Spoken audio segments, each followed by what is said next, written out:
अस्सलाम वालेकुम जी। कैसे हैं आप सर? उम्मीद करता हूँ खरीद से होंगे। खुश आमदीद सबको। Price section advance course last class है हमारे पास, और आज की इस क्लास के अंदर हम लोग डिस्कस करेंगे अपने लास्ट टॉपिक को, जो कि हमारे पास टेक्निकल कोर्स के अंदर है। वो है हमारा मल्टी टाइम फ्रेम एनालिसिस। याद रहे, ये कोर्स आप लोगों का आज मुकम्मल हो रहा है। इसके बाद आप लोगों के पास एक वीक होगा प्रैक्टिस के लिए। आप इस पर कोर्स की तमाम तर रिकॉर्डिंग्स को देखकर अपनी असाइनमेंट को रिपीट करेंगे, यानी अगेन बनाएंगे डेली बेस पे जो है वो। आप कम से कम एक या दो क्लासेस को, दो जो है वो रिकॉर्डिंग्स को देखें, और उसको आप लोगों ने रिपीट करना है। सुस्त रवि का शिकार मत होइएगा, क्योंकि आप लोगों को एक एक बार जो है वो पैटर्न्स को ड्रा करते वक्त हुआ है, कुछ ज्यादा आप लोगों ने मेहनत नहीं की। और ये हकीकत आप सब लोग भी जानते हैं कि अभी आप लोगों ने हकीकत में जस्ट करने के अलावा मेरे ख्याल में कोई ऐसा काम नहीं किया जो आप लोग बोलें कि सर हमने बहुत एक्स्ट्रा लेवल पर जाकर मेहनत कर ली है। सो मेहनत एक्चुअली अब स्टार्ट होगी। पहले तो असाइनमेंट थी, होमवर्क था। जो कामयाबी है उसकी तरफ आप लोगों ने अब आप खुद अपनी मेहनत से बढ़ना है। सो एक्टिव रहिएगा, डेड मत हो जाइएगा। दूसरी चीज, फंडामेंटल कोर्स में उन्हीं स्टूडेंट्स को एडमिशन मिलता है जिन्होंने असाइनमेंट्स कर रखी हो। ये हमारी टेक्निकल क्लासेस की सारी, वो भी बिल्कुल फ्री ऑफ कॉस्ट है। एक वीक जस्ट आप लोगों के लिए मैंने उसको लेट कर दी है कि आप लोग इसको रिपीट कर लो, ताकि ऐसा ना हो आगे चौड़ और आगे दौड़ और पीछे चौड़, यानी आप आगे भागते जाओ और पीछे से आपके पल्ले भी कुछ ना पड़ रहा हो। इसी चीज को मद्देनजर रखते हुए मैंने जस्ट आप लोगों के लिए, बाकी सब लोगों को जो है वो डिले कर दिया, लेट कर दिया है, ताकि आप लोग इस जो है वो कोर्स को मुकम्मल कर लें, रिपीट कर लें, और उसके बाद जो है वो अपना उन क्लासेस को ज्वाइन करें। ठीक है, तो एक वीक बाद उसका भी बिल्कुल फ्री ऑफ कॉस्ट स्टार्ट होगा। सो उसकी ज्वाइनिंग के लिए तैयार रहिएगा। उसकी रजिस्ट्रेशन वीडियो लिंक आपको अपने जो है वो यूट्यूब चैनल पर भी रजिस्ट्रेशन वीडियो मिल जाएगी, और साथ में इस ग्रुप में भी आपको अपडेट किया जाएगा। तो परेशान मत होइएगा। स्टार्ट करते हैं आज का टॉपिक, जो कि है हमारा multi time frame analysis. Multi time frame analysis क्या होते हैं, इसको हम लोग जो है वो आज डिस्कस करते हैं। देखें, यहाँ आप लोगों के साथ आज की क्लास में जो बेसिकली मैंने डिस्कस करना है, वो कॉन्सेप्ट्स बातें ही होनी है। प्रैक्टिकल तो कम ही होगा या ना भी हो। मेन जो है वो हमारा आज जस्ट कुछ पॉइंट्स हैं जो आप लोगों को मालूम होने चाहिए। सबसे पहले थी हमारे पास मल्टी टाइम फ्रेम एनालिसिस। ये हमारा आज का पॉइंट है, आज का टॉपिक है। अब ये क्यों है, जरा इसको समझने की कोशिश करते हैं। हमारे यहाँ बेसिकली पाकिस्तान के अंदर ऐसे तमाम लोग खुद को एक बेहतरीन या अच्छा ट्रेडर समझते हैं, जो सुबह उठते साथ ही किसी भी करेंसी का एक चार्ट ओपन करते हैं, उसके अंदर एक लाइन, ट्रेंड लाइन की हो, खा वो सपोर्ट या रेजिस्टेंस की हो, खा वो एक चैनल बना दें, एक हेड एंड शोल्डर बना दें, और उसको ट्रेड करने वाले खुद को ट्रेडर जो है वो कहलवाते हैं। हालांकि ये बिल्कुल उसके खिलाफ है। हम उसे ट्रेडर का दर्जा बिल्कुल नहीं दे सकते तब तक जब तक बेसिकली उसको अच्छे से मार्केट को एनालाइज करना ना आता हो। बिल्कुल वैसे ही जैसे हमारे यहाँ ये जो है वो डॉक्टरी के शोबे के अंदर बहुत सारे लोग मौजूद हैं, हम कहलवाते हैं सबको डॉक्टर है।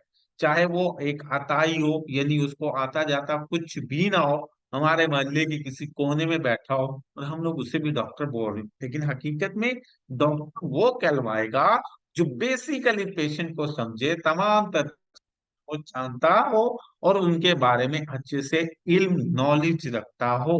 सेम इसी तरह ट्रेडर बेसिकली वो है जिसको मार्केट के अच्छे से एनालिसिस करना आते हैं, अच्छे से जो है वो देखना आता है।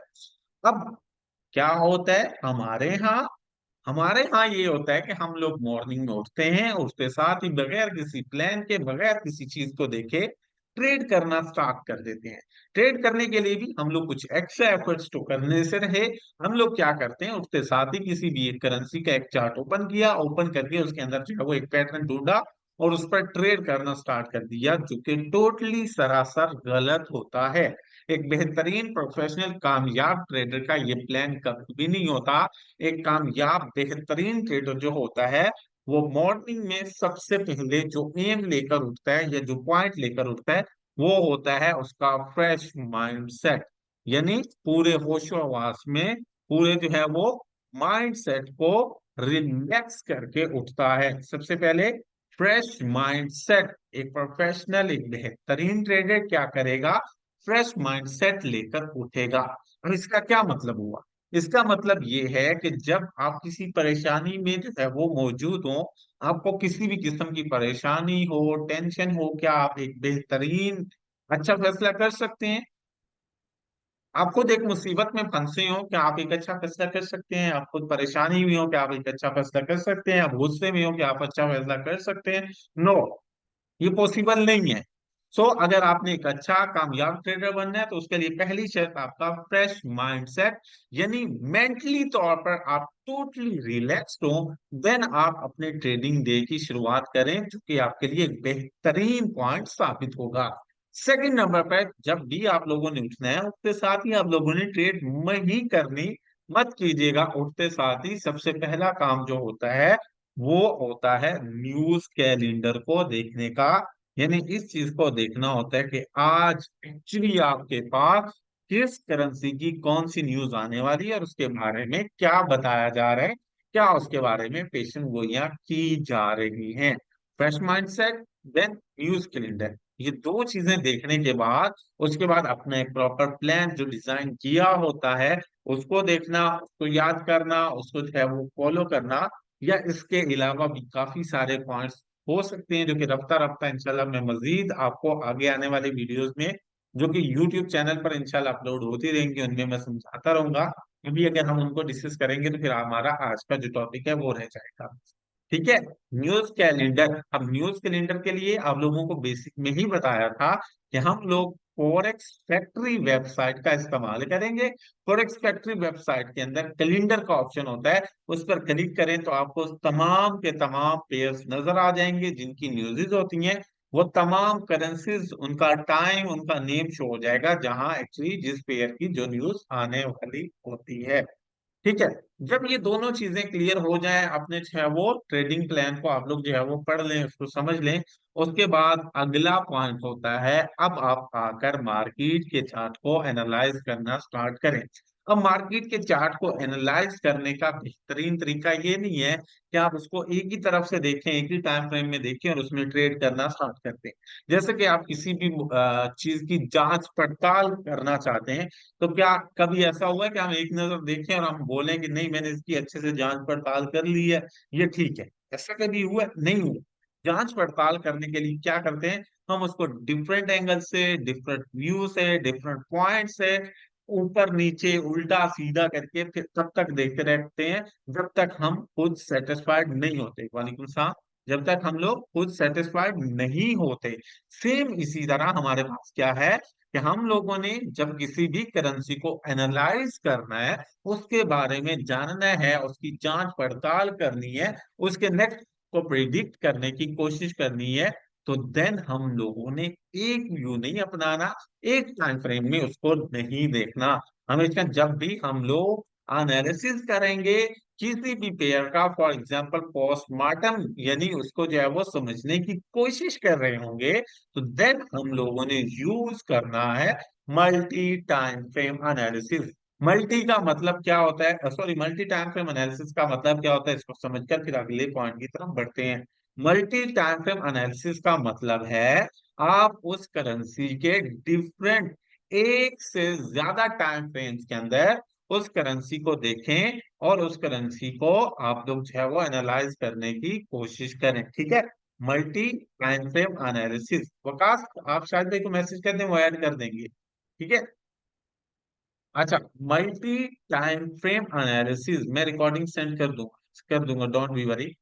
मल्टी टाइम फ्रेम एनालिसिस, इसका क्या मतलब होता है? Multi time frame analysis mean आप जिस भी पेयर को एनालाइज करें, जिस भी पेयर के अंदर आप ट्रेड करना चाहें, उस पेयर को आप लोग मिनिमम, कम से कम जो है वो अ, तीन, ठीक है, कम से कम तीन टाइम फ्रेम्स के अंदर, यानी मल्टी टाइम फ्रेम एनालिसिस, एक से ज्यादा टाइम फ्रेम एनालिसिस के अंदर आप उसको समझें, उसको देखें और फिर जाकर आप उसको ट्रेड करें। तो ये कम से कम हम लोग तीन यूज करेंगे। एक से ज्यादा, मल्टी मीन एक से ज्यादा होता है। अब उसमें दो भी हो सकते हैं, तीन, चार, पांच, छह, सात भी हो सकते हैं। हम लोग जो मिनिमम यूज करेंगे वो तीन यूज करेंगे। मल्टी टाइम फ्रेम एनालिसिस, यानी एक से ज्यादा टाइम फ्रेम के अंदर मार्केट के चार्ट को देखना। ये कैसे होता है? अगर आप लोग जो है वो, इसमें ट्रेडर्स की टाइप्स भी आ जाती हैं। अगर आप डेली बेस पे ट्रेड करने वाले हो, अगर आप वीकली बेसिस पे ट्रेड करने वाले हो, हाँ आप लोग जो है वो मंथली बेसिस पे ट्रेड करने वाले हो, आप किसी भी किस्म में शुमार होते हैं, आप लोगों ने मल्टी टाइम फ्रेम एनालिसिस जरूर करने हैं। और जरूर करने का फायदा ये हो, सॉरी, जरूर करने में ये होना है कि आपने जब भी किसी भी करेंसी को देखना है, उसको ड्रा करना है, तो उसमें मिनिमम कम से कम 3 टाइम फ्रेम्स यूज कीजिएगा।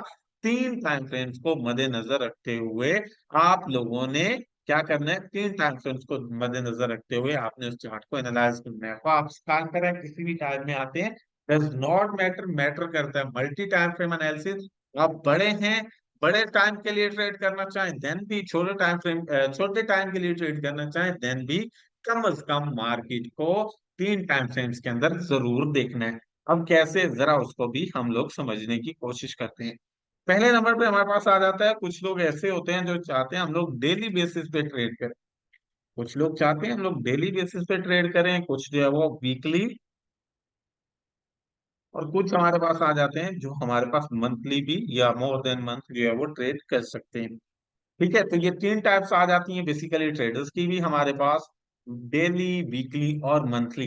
डेली मीन एक ऐसा ट्रेडर जो अपनी ट्रेड को एक दिन से ज्यादा चलने की हिम्मत ना रखता हो या उसको चलाने की हिम्मत ना रखता हो। इसमें स्पेशली वो लोग आते हैं जिनका डिपॉजिट कम होता है। एक ऐसा ट्रेडर जो सुबह के वक्त मार्केट में एंटर हो और उसका पॉइंट ऑफ व्यू, उसका माइंडसेट ये हो कि वो शाम तक मार्केट से आउट हो जाए। वीकली में यानी जो आपका ट्रेडर एक दिन से ज्यादा, 2 3 4 दिन 5 दिन, एक हफ्ते तक ट्रेड को चलने दे सकता है, उसको वीकली में काउंट कर देंगे। और उसके बाद आता है मंथली, जो हमारे पास ट्रेडर ट्रेड को लॉन्ग टर्म, लंबा यानी हफ्तों महीनों तक चलने दे सकते हो, वो मंथली ट्रेडिंग में हमारे पास आ जाते हैं। अब चूंकि हम लोग जो है वो अपना टाइम डिफरेंट रख रहे हैं, तो हम लोग जो है वो यहाँ पर टाइम फ्रेम भी डिफरेंट चूज करेंगे। अगर आपने डेली बेसिस पे आउट होना है मार्केट से, देन डेफिनेटली आपको छोटा टाइम फ्रेम, और अगर आपने लंबा मार्केट में चलना है तो देन डेफिनेटली आपको बड़ा टाइम फ्रेम जो है वो यूज करना होगा। वो कैसे, अब यहाँ पर समझाने की कोशिश मैं करता हूँ। अगर आप एक ऐसे ट्रेडर हैं जो डेली बेस पे मार्केट में ट्रेड करना चाहें और आउट होना चाहें, तो देन आप ऐसा करेंगे कि आप लोग सबसे पहले जिस भी करेंसी को एनालाइज करना चाह रहे हो, जिस भी करेंसी को देखना चाह रहे हो, उसके लिए आप लोग क्या करोगे, सबसे पहले आप उसका D1 का टाइम फ्रेम यूज करोगे। ठीक है, ये मैं उनका बता रहा हूँ जो डेली बेस पर मार्केट में ट्रेड करना चाह रहे हैं, यानी एक दिन से ज्यादा वो आप ट्रेड नहीं चलने दे सकते। अगर आप ऐसे हैं तो आप क्या करोगे, पहली शुरुआत, पहला स्टार्टअप आप मार्केट को एनालाइज करने का लेंगे D1 से। अब D1 से क्यों लेंगे, हमने तो डेली बेस पे आउट होना है, तो क्यों? देखें, D1 बेसिकली एक बड़ा टाइम फ्रेम है। एक बड़े टाइम फ्रेम को आप ओपन करेंगे, तो आप उस पेयर को दूर वक्त तक, यानी पेयर तक, या उसका प्रीवियस लंबा बड़ा हिस्ट्री देख पाएंगे। और जिस चीज के बारे में आप जितना ज्यादा जान जाएंगे, वो चीज उतनी ही आपके लिए आसान होती जाएगी। D1 चूंकि एक बहुत बड़ा अच्छा टाइम फ्रेम है, तो हम लोग जब किसी भी पेयर को D1 के अंदर ओपन करेंगे, तो उसके अंदर हमें उस जो है वो पेयर की दूर तक, यानी बड़े अरसे की, बड़े टाइम की हिस्ट्री शो होगी। और जब हमें शाहजेब, ये आपकी तरफ इशू है, बाकी सबकी तरफ क्लियर है। जब हम किसी भी जो है वो पेयर की बड़ी हिस्ट्री देखेंगे, बड़े टाइम फ्रेम में उसको एनालाइज करने की कोशिश करेंगे, तो हम उस पेयर के बारे में, उसकी बड़ी हिस्ट्री को जानकर आसानी से नेक्स्ट प्रिडिक्शन कर पाएंगे। क्योंकि आप जिस चीज के बारे में जितना ज्यादा जानेंगे, उसका आपको उतना ज्यादा बेनिफिट हासिल होगा। तो D1 से आपने स्टार्ट लेना है, D1 को ओपन करेंगे, बड़े टाइम फ्रेम के अंदर देखें कि मार्केट क्या किसी अहम सपोर्ट लेवल के पास तो नहीं है, मार्केट के पास कोई रेजिस्टेंस तो नहीं है, मार्केट की किसी ट्रेंड लाइन या चैनल को तो फॉलो नहीं कर रही, क्या मार्केट की डायरेक्शन है, क्या मार्केट का जो है वो बेसिकली रुझान है, क्या ट्रेंड है, आप उसमें देखोगे और आपको पिछला भी और आगे भी जो प्रीवियस हो चुका है वो भी, और जो नेक्स्ट हो रहा है वो भी आपको अच्छे से शो हो जाएगा, अच्छे से नजर आ जाएगा। बाजों का ऐसा होता है कि हम लोग ना D1 यूज नहीं करते, H1 H4 यूज कर रहे होते हैं। तो H1 H4 में हम लोग ना बाय कर रहे हैं, फॉर एग्जाम्पल H1 H4 में हम लोग बाय कर रहे हैं क्योंकि वहां तो हमें ये लग रहा है कि मार्केट बाय जाए, लेकिन बड़े टाइम फ्रेम को हम लोग इग्नोर कर रहे हैं, उसको नहीं देख। तो H4 में हमने बाय कर लिया या H1 में बाय कर लिया, और मार्केट वहीं से हमारे खिलाफ चली गई, मार्केट वहीं से हमारे अगेंस्ट चली गई। तो ऐसा क्यों हुआ? अब ये तो हम लोग बोलेंगे कि जो बेसिकली हमने पढ़ रखा है वो गलत हुआ, वो पैटर्न ही फेल हो गया। लेकिन हकीकत तो आपको भी नहीं मालूम, हकीकत तो आपने जानने की कोशिश भी नहीं की कि हो सकता है कि बड़े टाइम फ्रेम के अंदर इसमें कोई ऐसी रुकावट मौजूद हो जिसकी वजह से मार्केट ऊपर ना बढ़ सकी हो। और जब आप हकीकत में उसको देखें तो वाकईतन अगर ऐसा हो तो फिर आप लोग सर पकड़ के बैठ जाएंगे कि यहाँ से तो मुझे बाय करना ही नहीं चाहिए था, सेल करना चाहिए था। क्यों? क्योंकि बाज़ औक़ात मार्केट के बड़े वाले रेजिस्टेंस लेवल्स, बड़े वाले सपोर्ट लेवल्स या बड़े वाले चैनल्स ट्रेंड लाइंस हमें छोटे टाइम फ्रेम में शो नहीं होते। तो मार्केट में जो बड़ा टाइम फ्रेम है वो मजबूत है, उसको ज्यादा इज्जत मिलेगी, ज्यादा रिस्पेक्ट मिलेगी, वो ज्यादा फॉलो होगा।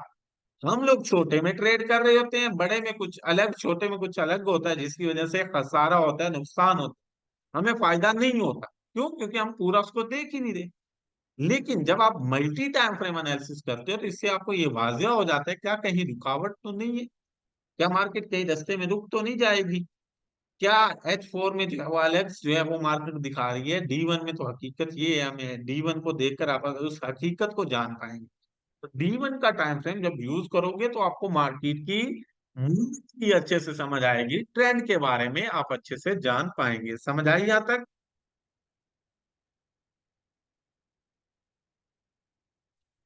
देखिए, क्लास से जुड़े रहे, साथ में रिकॉर्डिंग भी मिल जाएगी तो क्लियर हो जाएगा पॉइंट।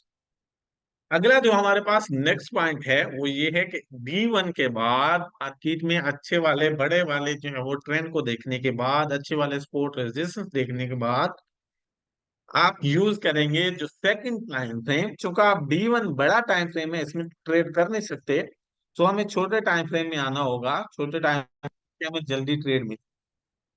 फिर आप लोग H4 का जो है वो टाइम फ्रेम ओपन करेंगे, D1 के बाद हम H4 का टाइम फ्रेम ओपन करेंगे और इसके अंदर भी आकर मार्केट को सेम करने की कोशिश करेंगे। क्योंकि बेहतरीन तरीकेकार ये होता है कि पहले दूर से लंबा और बड़ा, और फिर करीब से जूम इन करके, जैसे जूम इन और जूम आउट करके किसी भी चीज का करीब और दूर से जायजा लिया जाता है ना, बिल्कुल वैसे ही हमने यहाँ करना है। हम पहले दूर से और फिर करीब से और फिर करीब तर होकर उसका जायजा लेंगे, ताकि हमें उसके बारे में किसी भी किस्म की कोई कंफ्यूजन या किसी भी किस्म का कोई डाउट ना हो। तो D1 के बाद हम H4 में आ जाएंगे। चूंकि H4 एक जो है वो छोटा टाइम फ्रेम है, इसके अंदर हम लोग जो है वो मार्केट को करीब से देख पाएंगे, मार्केट की कंडीशन को करीब से जान पाएंगे। और इसके अंदर भी D1 के अकॉर्डिंग जो D1 में ट्रेंड चल रहा होगा, इसमें भी सेम वही सेटअप, वही ट्रेड पॉइंट आउट करने की कोशिश करेंगे। उसके बाद जब हम H4 में भी मार्केट को एनालाइज कर लेंगे, मार्केट को समझ लेंगे, तो देन हम लोग क्या करेंगे, देन H4 के बाद हम लोग आ जाएंगे H1 में। देन हम H4 के बाद आ जाएंगे H1 में, क्योंकि हम डेली बेस पे ट्रेड करना चाह रहे हैं। तो 1 घंटे बाद ये हमारी कैंडल बन रही है, तो ये इनफ है, ये ट्रेड हमें दे जाएगी। तो H4 के बाद हम मजीद जूम इन करेंगे, मजीद छोटे टाइम फ्रेम की तरफ आ गए, और H1 के अंदर अब हम मार्केट के बिल्कुल काफी करीब पहुंच चुके हैं। तो अब H1 के अंदर आकर हम लोग अपनी ट्रेड करने की कोशिश करेंगे। अब ये ट्रेड हुई कैसे, जरा समझे। D1 में जब हमने टाइम फ्रेम किसी भी करेंसी को ओपन किया, तो हमें उसका बड़े वाला ट्रेंड, बड़े वाले जो इमदादी या उसके रुकावटी लेवल्स हैं उनकी समझ आ।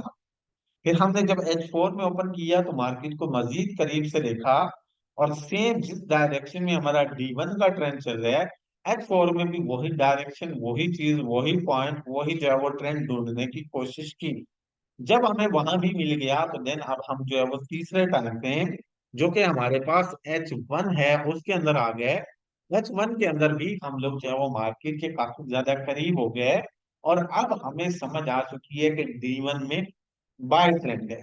हम लोग देख के आए हैं कि H4 के अकॉर्डिंग भी मार्केट में यहाँ से बाय का सेटअप बन रहा है, बाय की ट्रेड मिल रही है। तो फिर सेम अब H1 के अंदर हम लोग बाय का सेटअप ढूंढेंगे, बाय की ट्रेड, बाय का पॉइंट ढूंढेंगे जहां से बाय की ट्रेड मिल सकती है। अब अंधाधुंध तो लेनी नहीं, यानी बगैर किसी पॉइंट के तो लेनी नहीं, पॉइंट तो चाहिए। तो हम लोग क्या करेंगे, हम लोग H1 के अंदर आकर मजीद मार्केट में जो है वो बुलिश ट्रेंड ढूंढने की कोशिश करेंगे, बुलिश सेटअप ढूंढने की कोशिश करेंगे। और अब जब H1 में हमें बुलिश सेटअप, बुलिश पॉइंट मिल जाएगा, तो हम यहाँ से बाय भी ट्रेड करेंगे। क्यों? क्योंकि मार्केट में D1 में बाय है, H4 में बाय है, और फिर H1 में भी। अब अगर हम लोग उन ट्रेंड्स के अकॉर्डिंग, उन जो है वो टाइम फ्रेम्स के अकॉर्डिंग ट्रेड करेंगे, देन फेलियर के चांसेस कम और सक्सेस के चांसेस काफी ज्यादा हद तक बढ़ जाएंगे। तो जब भी आप लोगों ने ट्रेड करनी है, हमेशा पहले बड़े ट्रेंड को देखो, फिर उससे छोटे को देखो, और फिर उससे छोटे में आकर उसी डायरेक्शन में जो बड़े टाइम फ्रेम्स के अंदर चल रही है, हम लोग ट्रेड करेंगे। बड़े टाइम फ्रेम के अंदर हमारे पास बाय है, D1 में बाय है, H4 में करंटली मार्केट सेल में है, H1 में भी सेल में है। तो फिर हम लोग ट्रेड करने से बेहतर है ना करें, क्योंकि वो रिस्की हो सकती है, क्योंकि वो ट्रेड हमारी रिस्की हो सकती है। क्योंकि बड़े टाइम फ्रेम में कोई सपोर्ट है, फॉर एग्जाम्पल बड़े टाइम फ्रेम के अकॉर्डिंग हमारी कोई सपोर्ट आ जाती है, ठीक है, मैं आपको समझाता हूँ यहाँ पर। ठीक है, एक मिनट दे। ये देखिए, फॉर एग्जाम्पल हमारे पास ना छोटे टाइम फ्रेम के अंदर, ये एग्जांपल दे रहा हूँ आप लोगों को ताकि समझ आ जाए। वालेकुम सलाम मंजूर, अपने कोशिश माशाल्लाह काफी की है, और फाइनली आपसे सक्सेसफुल। ये देखिए, हमने ना एक छोटा टाइम फ्रेम ओपन किया है। छोटे टाइम फ्रेम के अंदर ना मेरा एक बेरिश ट्रेंड कंटिन्यूशन पैटर्न चल रहा है। छोटे टाइम फ्रेम के अकॉर्डिंग मार्केट में एक बेरिश हमारा ट्रायंगल बना हुआ है, बेरिश ट्रायंगल चल रहा है। और मार्केट यहाँ पर जो है वो सेल साइड, डाउन साइड, नीचे की तरफ जाने की कोशिश कर रहा है। अब यहाँ हम लोग सेल की ट्रेड लेने की कोशिश कर रहे हैं, मार्केट में सेल करने की कोशिश कर रहे हैं। ये चार्ट पैटर्न मैंने इसलिए ड्रा किया ताकि आप लोगों को ना अच्छे से समझ आ जाए ये फॉर्म। अब यहाँ हमारे पास एक बेरिश ट्रेंड कंटिन्यूशन पैटर्न है H1 के अंदर। मार्केट हमें ये बता रही है कि उसे अब नीचे जाना है, डाउन साइड जो है वो बेरिश ट्रेंड को कंटिन्यू करना है। लेकिन हम लोग क्या देखते हैं, हम लोग बड़े टाइम फ्रेम के अंदर ये देखते हैं कि बिल्कुल जैसे ही इसका ये ब्रेक होना है ना, इसके नीचे यहाँ पर ये सपोर्ट लाइन पड़ी है, यहाँ पर ये सपोर्ट है, ठीक है, यहाँ पर ये हमारे पास एक सपोर्ट है। अब उसके अकॉर्डिंग जो कि D1 ट्रेंड है, तो D1 के अकॉर्डिंग तो मार्केट यहाँ से बुलिश जाएगी, बाय जाएगी। लेकिन H1 के अकॉर्डिंग तो इसको यहाँ से सेल जाना है। तो अब अगर हम लोग इस ब्रेकआउट पे सेल करेंगे ना, तो यहाँ मार्केट जैसे नीचे आएगी बड़े लेवल में, वो बड़े लेवल को फॉलो कर कर ऊपर चली जाएगी। और यहाँ पर जब हम लोग सेल की ट्रेड लगाकर बैठे होंगे, ये जब नाकाम होगी, फिर हम दोष इसको नहीं देंगे कि हमने मार्केट को एनालाइज नहीं किया, यानी उसको कसूरवार नहीं ठहराएंगे, खुद को नहीं कसूरवार ठहराएंगे, बल्कि हम सिंपली ये बोलकर जान छुड़वा लेंगे कि हमारा ये पैटर्न फेल हो गया, नाकाम हो गया। बट हकीकत ये है कि D1 में नीचे सपोर्ट थी, D1 के वजह से मार्केट ने यहाँ से ऊपर मूव किया है। ये जो फेल हुआ है ये D1 की वजह से हुआ है, क्योंकि उसको D1 में यहाँ बड़ी सपोर्ट मिल गई, सो वो यहाँ से ऊपर चली गई। तो ये चीज होती है कि जब आप देखें कि D1 में बुलिश है, H4 में बुलिश है, देन H1 में बाय करो। अगर D1 हमारे अगेंस्ट चल रहा है ना, बड़ा टाइम फ्रेम, उसमें कोई रेजिस्टेंस आ रही है, कोई ट्रेंड लाइन आ रही है, कोई सपोर्ट आ रही है, तो देन कोशिश करें कि आप लोग जो है वो उसके अगेंस्ट मत जाएं। आप उसके अगेंस्ट जाएंगे तो वक्ती थोड़ा फायदा जरूर हो सकता है, बट वो आपको जल्द नुकसान में जो है वो पहुंचा देगा, जल्द उससे आपको नुकसान हो सकता है। सो बेटर है आप लोग बड़े टाइम फ्रेम के अकॉर्डिंग ट्रेड करो, क्योंकि बड़ा टाइम फ्रेम उसको मार्केट ज्यादा रिस्पेक्ट देती है, और बड़े में फेलियर के चांसेस कम होते हैं। जैसे कि इसकी एक और एग्जांपल दे, अब किसी गरीब पे जोर डालना हो ना, तो वो हर शख्स का बस चल जाता है, आप भी डाल लेंगे, मैं भी डाल लूंगा, बहुत इजी है। लेकिन किसी तगड़े से टक्कर लेनी होगी ना, तो आप भी थोड़ा कतराएंगे और मैं भी। सेम इसी तरह मार्केट में भी है, उसने अगर छोटे लेवल को तोड़ना है उसके लिए वो आराम से वो तोड़ सकती है, बट बड़े लेवल को तोड़ना ये मार्केट के लिए भी एक हिम्मत वाला काम होता है। सो ये चीज बेसिकली मैं आप लोगों को समझाने की कोशिश कर रहा हूं। समझ आई? ठीक है। तो अगर आप डेली बेसिस पे ट्रेड करोगे तो ऐसा करना है, D1 में देखो, H4 में, देन H1 में, तीन टाइम फ्रेम्स में मार्केट को देखो और फिर ट्रेड करने की कोशिश करो। फिर इसी तरह अगर आप वीकली यानी एक दिन से ज्यादा ट्रेड को होल्ड कर सकते हो, देन आप W1 का और उसके बाद D1 का और उसके बाद H4 का टाइम फ्रेम फॉलो करें।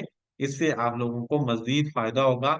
अब इसका ये होगा कि आप लोग जो है वो ये तीन टाइम फ्रेम यूज करके आप अपनी जो ट्रेड करेंगे W1 में, आप मजीद मार्केट को, मजीद उस पेयर को ज्यादा अच्छे से जानेंगे। उसकी हिस्ट्री बड़े वाली सामने जो है वो निकल कर आएगी, जिससे आपको अच्छा आइडिया हो जाएगा। फिर D1 है वो भी बड़ा है, तो आप थोड़ा करीब हो गए, H4 में मजीद करीब हो गए, तो अब आप जो है वो H4 में मजीद करीब हो गए। अब आप यहाँ पर जो है वो बाय की ट्रेड या सेल की ट्रेड जो W1 में और D1 में ट्रेंड है ना, उसके अकॉर्डिंगली उसके पीछे पीछे ट्रेड करें, उसके अगेंस्ट नहीं करें। W1 में बाय है, D1 में बाय है, H4 में भी बाय ढूंढे। अगर W1 में सेल है, D1 में बाय है, H4 में बाय मत ढूंढे, ये अगेंस्ट हो जाएगा, ये गलत। ठीक है। तो जहां बड़ा ट्रेंड चल रहा हो ना, जिस साइड का, जिस डायरेक्शन का, कोशिश करो छोटे टाइम फ्रेम्स में उसी तरफ की ट्रेड करें, ताकि उसमें फेलियर कम से कम होता जाए और सक्सेस रेशियो बढ़ती जाए। फिर इसी तरह अगर मंथली पे आप जाते हो, तो मंथली में आप लोग जो है वो मंथ वन का टाइम फ्रेम यूज कर सकते हैं। उसके बाद जो है वो आप लोग वीकली और उसके बाद डेली बेसिस पे, या इससे भी नीचे आना चाहें तो H4 यूज कर सकते हो। लेकिन यहाँ डेली तक ही यूज होता है, H4 भी यूज करना चाहें तो कर सकते हो। अच्छा, यहाँ कोई ममानियत नहीं है। यानी यहाँ मैंने बताया ना कि आप लोगों को कि H1 आप यहाँ M30 में भी आ सकते हो। ठीक है। मल्टी टाइम फ्रेम, मल्टी का मतलब ही एक से ज्यादा। अब एक से ज्यादा कितने हैं ये मुख्तस नहीं है। एक से ज्यादा 10 भी हो सकती, एक से ज्यादा दो भी हो सकती।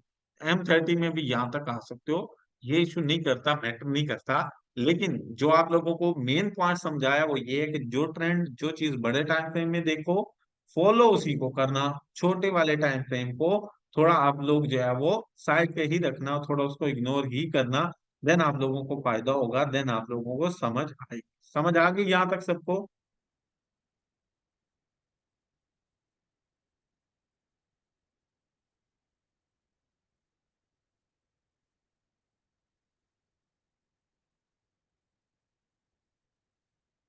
सबको आ गई है?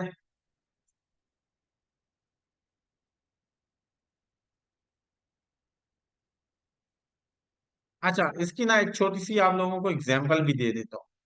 इसकी ना छोटी सी एक एग्जांपल भी देता हूँ ताकि आप लोगों को अच्छे से आइडिया हो जाए, अच्छे से समझ आ जाए। ये देखो, अब ना हम लोग यहाँ पर देख रहे हैं H4 में। इसकी एक एग्जांपल देता हूँ। H4 का टाइम फ्रेम है।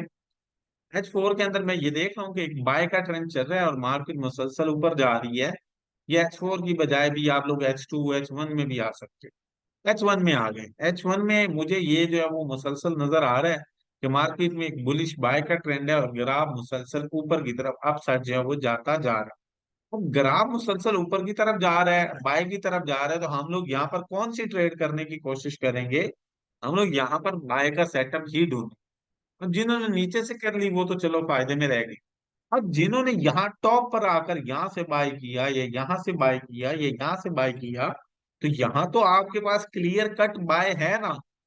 यहाँ तो टोटली बाय का जो है वो ट्रेंड है। जैसे हम लोग बोलते हैं trend is your best friend, तो बेस्ट फ्रेंड तो हमारा यही बता रहा है कि मुझे बाय जाना है। तो ये हमारा मुसलसल बाय का ट्रेंड है, मार्केट मुसलसल ऊपर जा रही है, तो हम लोग यहाँ पर बाय करते जा रहे हैं। लेकिन अचानक मार्केट ऊपर से नीचे की तरफ काफी ज्यादा ड्रॉप हो गई, काफी ज्यादा मुसलसल नीचे की तरफ आ गई।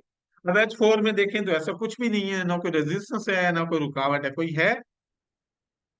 अब देखो जरा, यहाँ पर कोई रुकावट है जो हमें ये बता रही हूँ कि मार्केट यहाँ से डाउन आएगी, नीचे आएगी? कोई बता सकता है मुझे यहाँ किसी के पास कोई रुकावट नजर आई है? नहीं है। तो अब ये इतना बड़ा जो मूव हुआ ये तो मिस हो गया, इसकी तो समझ ही नहीं आई। लेकिन जब हकीकत में हम लोग बड़े टाइम फ्रेम में जाएंगे D1 में, तो D1 को जब हम लोग देखेंगे तो D1 के अकॉर्डिंग हमारे पास यहाँ जो है वो मार्केट की एक लंबे वाली विक है। ये एक मार्केट का रेजिस्टेंस टाइप लेवल है, जहां से मार्केट पिछली दफा भी गिरी है और सेम इस बार भी मार्केट उसी पॉइंट, उसी वीक से ये जो है वो दोबारा ड्रॉप। ठीक है, ये वाला वीक एरिया है। मार्केट जो है वो लास्ट टाइम भी इसी से गिरी है। और अगर अब की बात करोगे तो अब की बार भी जब मार्केट इस पॉइंट इस जगह पर आई है तो ये आप लोगों ने मार्केट अब भी उसी से गिरी है। ये वीक वाला एरिया, ये पहले यहाँ से गिरी थी, ये देख लो। ये पहले भी यहाँ से गिरी है इस वीक वाले एरिया से, तो हमने इसको मार्क कर रखा है। और मार्केट जो है वो अगेन भी उसी से गिर गई है। अब इसके बाद भी आप मजीद W1 में चले जाते हो तो अब देखो आपको मजीद ये क्लियर हो रहा है कि मार्केट के अंदर ये वाकई एक बहुत अच्छा पॉइंट है, क्योंकि यहाँ मार्केट में किसी दौर में किसी टाइम में W1 के अंदर ये हाई लिक्विडिटी थी। हाई लिक्विडिटी, ये देखो हाई लिक्विडिटी थी। और फिर मार्केट ने इसको इसी तरह जो है वो फॉलो भी किया। और अभी भी वही जो है वो हमारे पास W1 की हाई लिक्विडिटी के बाद ये रेजिस्टेंस टाइम में आ गया। और मार्केट स्टिल उसी पॉइंट उसी जगह से टकराकर अब भी नीचे गिरी है। तो H4 में कंप्लीटली बाय है, कोई बोल ही नहीं सकता सेल है।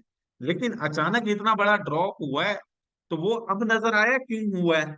अब आप लोगों को वाजह हो रहा है कि वो H4 में जो इतना मार्केट नीचे गिरी है, आप समझ आई है क्यों गिरी है। ये हमारे पास एक रेजिस्टेंस था, ये एरिया था जिसकी वजह से मार्केट को ऊपर जाने में ब्रेक लग गई और वो नीचे ड्रॉप हो। ठीक है, तो ये फायदा होता है कि आप जब मार्केट को दूर और करीब से देखेंगे तो आप मार्केट की एक्चुअल रियल डायरेक्शन को ट्रेड कर पाएंगे। आप रियल में मार्केट को जो है वो समझ पाएंगे। समझ आए, आप मार्केट की मूवमेंट को रियल में देख पाओ। सबको समझ आ गई।